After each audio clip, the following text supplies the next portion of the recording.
Hello दोस्तों, मैं फिर से आ चुका हूँ MC is the next divine empire के एक और नई एपिसोड के साथ। इस एपिसोड की शुरुआत में हम लोग देख पाते हैं एमसी अपनी ओरा के मदद से चिल्लाकर कहने लगा, मैं इस आदमी को लेना चाहता हूँ, इसके लिए मैं 300 इमोटल सोर्सेस भी दे सकता हूँ। आप एमसी की आवाज को सुनने के बाद ऑडियंस में बैठा हुआ एक लड़की कहने लगा, ये आवाज तो वही इंसान का है ना जिसने स्वान तियान इमोटल इलम के कल्टीवेटर को हासिल करने के लिए 400 इमोटल सोर्सेस को भी भेद कर दिया था। डेमिट, मैं तो अब उस पर हंस रहा था एक बेवकूफ होने के लिए, लेकिन ऐसा लग रहा है वो एक असली एक्सपर्ट है यहाँ पर। उसी बहुत और एक ऑडियंस बैठा हुआ आदमी कहने लगा, मैं सोच रहा हूँ कौन से फैमिली के सीनियर हैं। जो सुनने के बाद उसके साइड में बैठा हुआ आदमी कहने लगा, उसका आवाज जो है वो सच में बहुत ज्यादा छोटे लोग का लग रहा है, शायद वो किसी भी ओल्डर जनरेशन से नहीं है। यहाँ पर अगली पर हम लोग देख पाते यिन यांग होली सान को, जो अब थोड़ा सा खांसने लगा और फिर यिन यांग होली सान चिल्लाकर कहने लगा, ए दाओस्ट फैन कौन है, क्या आप अपने नाम को बताना चाहेंगे। जो सुनी के बाद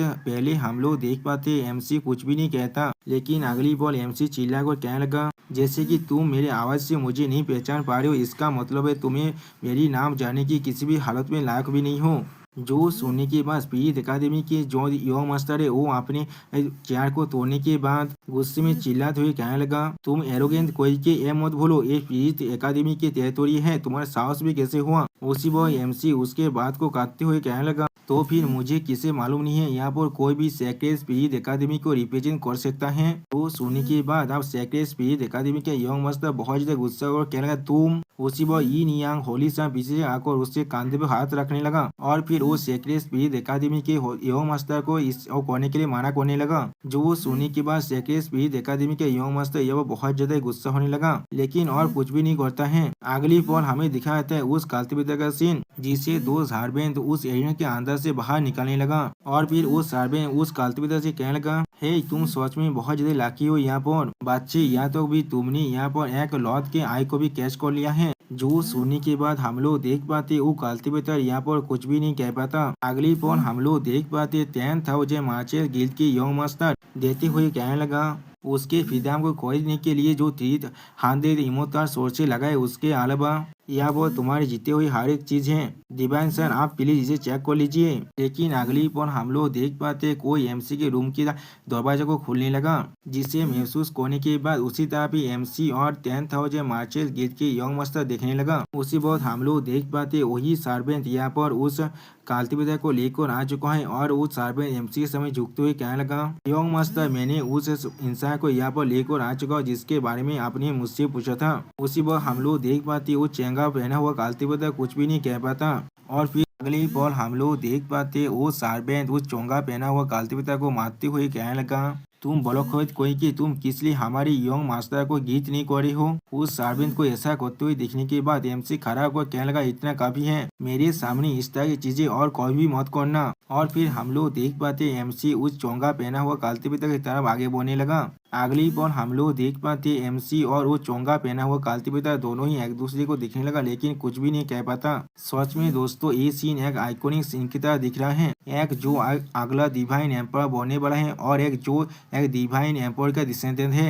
अगली पल हम लोग देख पाते एमसी उससे कहने, क्या तुम्हें सच में मरना है यहाँ पर। जो सुनने के बाद हम लोग देख पाते वो चोंगा पहना हुआ कल्टीवेटर कुछ भी नहीं कहता और फिर वो चोंगा पहना हुआ कल्टीवेटर कोल तौर में कहने लगा, मौत एक स्लेव बनने से ज्यादा अच्छा है मेरे लिए। जो सुनने के बाद एमसी पीछे की तरफ मुड़ते हुए कहने लगा, कौन मैंने तुम्हें कहा मैं तुम्हें अपना स्लेव बनाना चाहता हूँ। और फिर एमसी 10,000 मार्चेस गिल्ड के यंग मास्टर से कहने लगा, यंग मास्टर कुयान प्लीज उस पर जो कंट्रोल आर्टिफैक्ट है उसे रिमूव कर दीजिए। जो सुनने के बाद यंग मास्टर कुयान यह बहुत बड़ा शौक हो जाता है और कहने लगा, क्या आप 10,000 मार्चेस गिल्ड का यंग मास्टर थोड़ा सा घबरा कर एमसी से पूछने लगा, डिवाइन सन इस लड़का बहुत ज्यादा खतरनाक है। जो सुनने के बाद एमसी कोल तौर में उससे कहने लगा, ये चीज बिल्कुल ठीक है, क्या वो मुझसे भी ज्यादा खतरनाक है यहाँ पर। और फिर एमसी यंग मास्टर कुयान से कहने लगा, उसे अच्छी तरह से साफ करने के बाद उसके लिए एक नए सेट ऑफ क्लोथ भी ले आना। जो सोने के बाद यंग मास्टर कुयान एमसी को गीत करते हुए कहने लगा, हाँ। और फिर एमसी उस चोंगा पहना हुआ कल्टीवेटर की तरफ देखते हुए कहने लगा, मैं सच में बहुत ज्यादा इंटरेस्ट हूँ शान आर्चर के डिसेंडेंट पर। मेरे पास बहुत सारी चीज ऐसे है जो मैं उससे पूछना चाहता हूँ। जो सुनने के बाद हम लोग देख पाते हैं वो चोंगा पहना हुआ काल्तिबेतर यह बहुत ज्यादा शौक हो जाता है और कुछ भी नहीं समझ पाता। और फिर वो चोंगा पहना हुआ काल्तिबेतर थोड़ा सा घबरा कर हमारे एमसी से पूछने लगा, थोड़ा सा रुक जाओ, क्या तुम्हें मेरे ओरिजिन के बारे में मालूम है? जो सुनने के बाद एमसी सिर्फ उसकी तरफ देखते हुए पहले मुस्कुराने लगा और फिर एमसी कहने लगा, किससे मालूम है? अगली अगली पल हमें आधे दिन के बाद में जून फैमिली का रेसिडेंस का सीन दिखाए थे, जहाँ पर एमसी का एक सापोदार एमसी के इतने सारे इमोशनल सोर्सेस को देखने के बाद एमसी से पूछने लगा, ओ माय गॉड मेरे यंग मास्टर, कहाँ पर से आपको इतने सारे इमोशनल सोर्सेस मिल गया? जो सुनने के बाद एमसी मुस्कुराते हुए अपने सापोदार से कहने लगा, ओ ये सारी चीज मुझे किसी ने दे दिया है। जो सुनने के बाद एमसी का वो सापोदार कहने लगा, कैसे कोई भी और मुझे इस तरह की चीज नहीं देता है। उसी वक्त हम लोग देख पाते वहाँ पर कोई आने लगा और फिर अगली पल हम लोग देख पाते यंग मास्टर कुयान यहाँ पर